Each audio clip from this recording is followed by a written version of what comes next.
শুভ সকাল বন্ধুরা, কেমন আছো সবাই? মনীষ সংসারে আরেকটি নতুন ব্লগে সকলকে স্বাগত জানাই। আজকের দিনটা হচ্ছে রবিবার আর এখন সকাল 7:30 বাজে। এখন থেকেই আজকের ব্লগটি শুরু করলাম। ঘুম থেকে উঠেছি আধ ঘন্টা আগেই। ঘুম থেকে উঠে মেন দরজায় জল দেওয়া, জলগুলো ভরা। তোমরা তো জানোই সকালবেলাতে জল আসে, সমস্ত জল ভরলাম, প্লাস বোতলগুলো আজকে একটু পরিষ্কার করে ব্রাশ দিয়ে ধুলাম। দেখলাম অনেকটা টাইম রয়েছে, জলটাও পড়ছে, তাই আর কি বোতলগুলো পরিষ্কার করে ধুলাম। কারণ গরমের দিনে জল হচ্ছে, জলের বোতলগুলো তো সবসময় ব্যবহার করা হয় আর অনেকদিন হলো ধোয়াও হয়নি, তাই ব্রাশ দিয়ে ভালো করে পরিষ্কার করে ওগুলো মেজে ধুয়ে বোতলগুলো ভরলাম। আর তারপর হচ্ছে চা বসিয়ে গেছিলাম ব্রাশ করতে। আর এই যে ব্রাশ করে এসে চা হয়ে গেছে রেডি। আর গরম গরম চা আগে মেয়েকে আর বরকে দিয়ে আসলাম, আর এখন আমি এই যে দুটো বিস্কিট দিয়ে চাটা এখন খেয়ে নেব।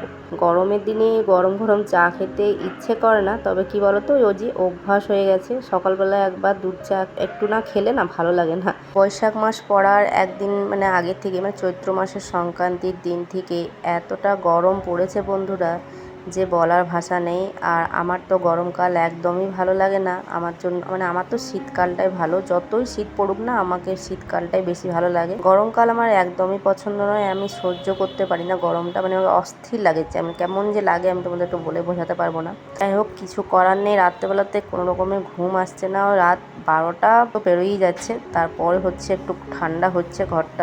তাই সকাল দিকে না এত তাড়াতাড়ি মানে চোখ ঘুম ভেঙে যাচ্ছে, কিন্তু কি বলতো উঠতে ইচ্ছা করছে না।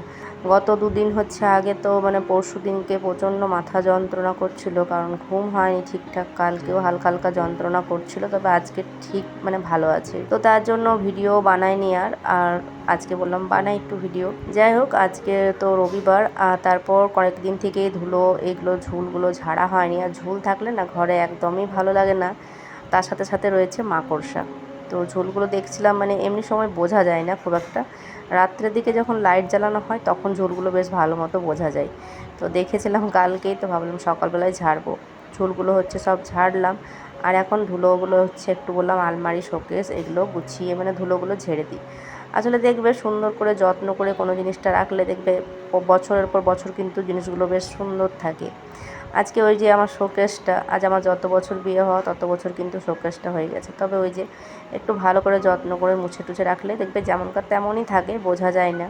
আর আমাদের মতো মধ্যবিত্ত পরিবারে এক একটা জিনিস কেনা মানে বিরাট ব্যাপার। তো এক একটা জিনিস যখন হয় তখন সেটাকে মনে হয় যেন এটা টিকে থাকে, বেশ ভালো থাকে। এই যে দেখো না, ঘরের ভেতরে যে জিনিসগুলো থাকে সেগুলোকে আমরা যত্ন করতে পারলেও যেগুলো ঘরের বাইরে থাকে সেগুলো কিন্তু যত্ন খুব একটা করা হয় না। এই যেমন দেখো, টিভি দেখার জন্য যে উপরে যে ছাতাটা লাগানো হয়েছে, ওটা কিন্তু বছরে মনে হয় একবার করে আমার সারাতেই হয়। এই যে কয়েকদিন আগে বোধহয় ঝড় হলো, সেদিনই ওটা একটু ঝড় দিলে বৃষ্টি হলে এই সময় কিন্তু খারাপ হতেই থাকে। আর দেখো, সেদিনকে ফোন করেছিল মিস্ত্রিটাকে, কিন্তু এখনও আসেনি। এখন কতবার ফোন করবে তারপর গিয়ে আসবে। যদিও টিভি আমাদের বাড়িতে সেরকম কেউ দেখে না, ছেলেই দেখে, ওর বাবাও দেখে মাঝে সাঝে। তবে হচ্ছে শুভ এখন নেই বলে তাও বলছিল ফোন করে ডাকার জন্য, তো আমি বললাম তুই আসবি, তারপরে হচ্ছে সারানো হবে। আর এখন ঘরের যে সমস্ত জিনিসপত্রগুলো মোছামুছি করে বললাম ফ্রিজটা একটুখানি মুছে দিই। পরের আজকে চোখে পড়েছে যে ফ্রিজের এই স্টিকারগুলো একটু একটু তুলে গেছে, সেটাই আর কি। আসল কথা হলো আমার মেয়ে সবসময় ওগুলোকে তুলতে চায়, কিন্তু আমি যত্ন করে মানে রেখেছি স্টিকারগুলো থাক, দেখতে ভালো লাগবে আর এমনকি দেখাও যাবে।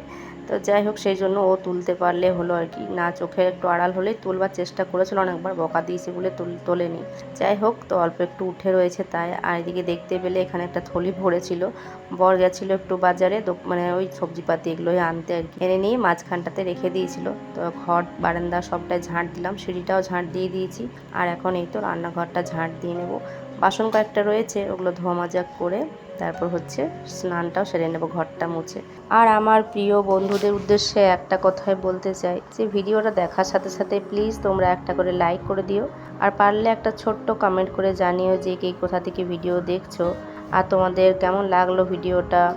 বা কারো যদি কোনো প্রশ্ন থাকে অবশ্যই আমাকে প্রশ্নটাও করতে পারো তোমরা। আর হচ্ছে নতুন যদি বন্ধু হয়ে থাকো তাহলে অবশ্যই চ্যানেলটিকে বলবো সাবস্ক্রাইব করে পাশে থেকো।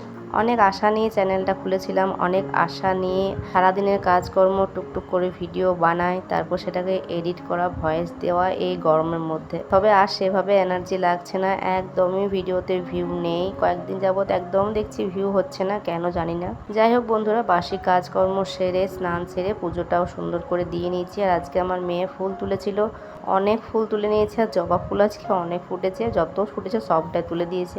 সুন্দর করে সাজাতে বেশ ভালোই লাগে আমার। সুন্দর করে ঠাকুরঘরটা সাজিয়ে নিয়ে এখন চলে এসেছি রান্নাঘরে। আর এই তো দেখছো ভাতের জলটা গরম হয়ে গেছে, এখন চালটা দেব। এবারে চালটা মানে আমাদের 1 বস্তা চাল নিয়ে আসা হয়, তো এবারে চালটা একটু বেশি দিনই হয়ে গেছে, যে কারণে ওই যে বিয়েবাড়ি ছিল, তারপর হচ্ছে পুরী গেলাম, তো তার জন্য তো কয়েকদিন রান্নাবান্না তো বাড়িতে হয়নি, তো সেই জন্য না চালটাতে ছোট্ট ছোট্ট ওই যে পোকাগুলো হয়ে গেছে, যে সেই জন্য আমি গরম জলেই চালটা ধুলাম।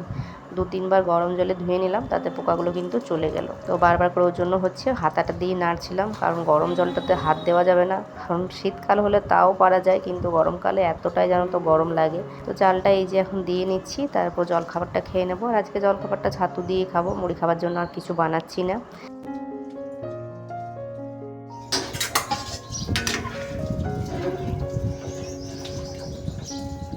সকালবেলাতেই তিথি বললো যে চিকেন আনতে ওর বাবাকে, দিয়ে ও বাবা চিকেন নিয়ে আসলো। আর চিকেনের জন্য সমস্ত হচ্ছে রেডি করে নিয়েছি, মশলাপাতি, পেঁয়াজ কুচি, আর ওইদিকে আলুটা হচ্ছে ভেজে রাখলাম। তো চিকেন হলে আর অন্য কিছু সবজিপাতি তো করতে লাগে না, তাই ওই চিকেনটা আলু দিয়ে ঝোল করব পাতলা করে। আর এদিকে ভাতটাও হয়ে এসেছে, ভাতটা এবার নামিয়ে নেব। ভাতটা ওদিকে নামিয়ে নিয়েছি, আর চিকেনটা এই যে দিয়ে নিয়ে একটু হালকা ভাজা হয়েছে। আর আজকে কিন্তু একদমই অল্প মশলা দিয়েছি, আর আজকে কোনো রকম কোনো কাশ্মীরি লঙ্কার গুঁড়ো এসব দেবো না। এমনিতে আমি কাঁচা লঙ্কা দিয়ে রান্না করি, কিন্তু ওপর থেকে একটুখানি কাশ্মীরি লঙ্কার গুঁড়োটা দিই কালারের জন্য, তবে আজকে কিন্তু দেবো না। একদমই হচ্ছে মানে যেহেতু প্রচণ্ড গরম, একদম হালকা পাতলার মধ্যে পাতলা মতো একটা ঝোল করব আলু দিয়ে। আমার মেয়ে এখন যেহেতু বাড়িতেই রয়েছে, এখন তো ভোটের জন্য ওদের স্কুল ছুটি দিয়েছে, আর আজকে তো রবিবার, আর এমনিতে ওদের সোমবার থেকে মানে 1 সপ্তাহ ছুটি হয়ে গেল। আর এদিকে এখন এই যে এই ছেলে যে ফ্যানটা নিয়ে এসেছে পুরী থেকে, তো ওটা দিয়ে ও যখনই দেখবে যে মার গরম লাগছে, রান্না করতে করতে ঘাম হচ্ছে, তখনই ও ফ্যানটা নিয়ে চলে আসবে। আর এরকম রান্না করতে করতে সামনে কানের কাছে ফ্যানটা আনলে ভালো লাগে বলো? তাও মাঝে মাঝে ফ্যানটা নিয়ে চলে আসে ওটাই আর কি। আর একদম কানের কাছে এসে নিয়ে মুখটাতেই দিচ্ছে, যাতে দেখছে যে মুখটা ঘেমে যাচ্ছে তাই।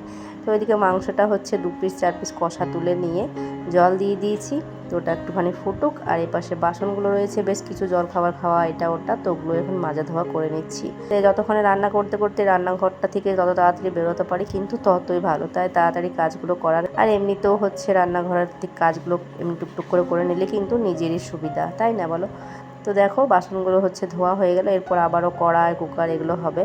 তো বাসনগুলো ধোয়ার পর না এটা হচ্ছে বন্ধ করে দিয়ে একটুখানি বসেছিলাম ফ্যানের হাওয়াতে, তো তখনই হচ্ছে আবার কারেন্ট গেল। কি আর বলবো, এই গরমের দিনে আরেক জ্বালা হচ্ছে এই কারেন্ট যাওয়াটা, ওই জন্য আমার একদমই ভালো লাগে না। তোমাদের কার কার গরমকাল ভালো লাগে আমাকে অবশ্যই কমেন্টে জানিও।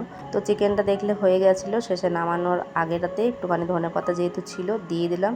আর দেখো সুন্দর একটা পাতলা সবুজ সবুজ মতো ঝোল হয়েছে, লাল লাল নয়, সবুজ ঝোল, ভীষণই ভালো হয়েছিল। আর এখন এই তো মেয়েকে খেতে দিলাম, ও যেহেতু মুড়ি খেতে চায় না, সেই জন্য ও খিদে পেয়ে গেছিলো, ওকে ভাত দিয়ে দিয়েছি। আর ওর বাবা এখনও আসেনি দোকান থেকে, ও আসুক তারপর হচ্ছে আমরা খাবো। তার আগে বললাম গ্যাসটা এই যে মুছে নিই। আর শুধুমাত্র কড়াইটা রয়েছে যেটা হচ্ছে মাজবো, আজকে তো আর কুকার ইউজ করিনি, তাই কুকার মাজার কোনো দরকার নেই। গ্যাসটাকেই 2-3 বার ভালো করে হচ্ছে মুছে নিলাম, ধুলে ভালো হতো, তবে ধোয়া হলো না। আর তারপর ছাদের জামা কাপড়গুলো নিয়ে আসলাম পা পুড়িয়ে, আর এখন একটুখানি ফ্যানের তলায় বসে রয়েছি। বর আসলো, এসে নিয়ে স্নান করতে গেছিলো, এই সময় ওর স্নান করা হয়ে গেছে, আর আমরা দুজনে খাবার খেতে বসেছি। তো এই তো মাংসর ঝোল তো আজ করেছিলাম, আর তার সাথে নিয়েছি শশা, আর আগের দিনের ছিল পুদিনা বাটা, তেঁতুল দিয়ে পুদিনা বাটা চাটনি করে রেখেছিলাম। তবে আগে না আমার পুদিনাটা খেতে খুব একটা ভালো লাগতো না, ধনেপাতা পুদিনার থেকে আমার ধনেপাতাটাই বেশি ভালো লাগে। দুপুরের খাওয়া দাওয়া সেরে বাসন টাসন ধুয়ে শুয়ে শুয়ে হচ্ছে ফোন দেখছিলাম, কারণ দুপুরে তো আমার ঘুম আসে না। আর এখন দেখো মেয়ে যাবে হচ্ছে ড্রয়িং ক্লাস, আজকে তো রবিবার, আজ ওর ড্রয়িং ক্লাস রয়েছে। তো তার আধ ঘন্টা আগের থেকে রেডি হচ্ছে। এই তো চুল দুটো দুদিকে বিনুনি করে বেঁধে দিয়েছি, এখন বলছে ক্লিপ দিয়ে দাও চুলগুলো নিয়ে। আজকে আবার শ্যাম্পু করেছে, আমিও শ্যাম্পু করেছি, ও করেছে। তো ওর বাবাকে এখন উঠালো, আর ওর বাবার সাথেই যাচ্ছে এখন ড্রয়িং ক্লাস। আর সাইকেলটাও বলছে গরম হয়ে গেছে। যাই হোক বন্ধুরা, এখন ওর বাবা যাচ্ছে ওকে ড্রয়িং ক্লাস দিয়ে আসতে। আর আজকের ভিডিওটা আমি এখানে শেষ করলাম। অবশ্যই বলবো তোমাদের ভালো লাগলে লাইক কমেন্ট, নতুন বন্ধু হলে অবশ্যই বলবো সাবস্ক্রাইব করে দিও। তো চলো বন্ধুরা, আজকের মতো আসি, পরে আবারও দেখা হচ্ছে নতুন ভিডিওর সাথে।